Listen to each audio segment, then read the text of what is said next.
শ্রীমদ্ ভগবদ গীতা কথাটির অর্থ কী? জয় গুরু। আত্মজ্ঞান সন্ধান চ্যানেলে আপনাদের সবাইকে স্বাগত জানাই।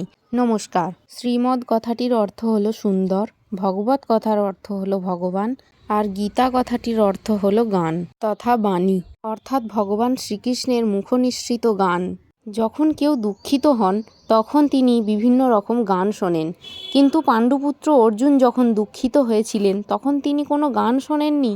তো তখন তিনি কি শুনেছিলেন? তিনি আপন সখা অর্থাৎ ভগবান শ্রীকৃষ্ণের মুখনিসৃত সুন্দর বাণীর গান শুনেছিলেন। ওই গান তথা বাণীগুলিই হলো শ্রীমদ্ ভগবদ গীতা। এই বাণীগুলি শুধুমাত্র আমাদের ভক্তি করতে শেখায় না, এই বাণীগুলি অত্যন্ত গুরুত্বপূর্ণ, যা আমাদের জীবনের চিন্তা বিষাদগ্রস্ততা থেকে মুক্তি পেতে সাহায্য করে।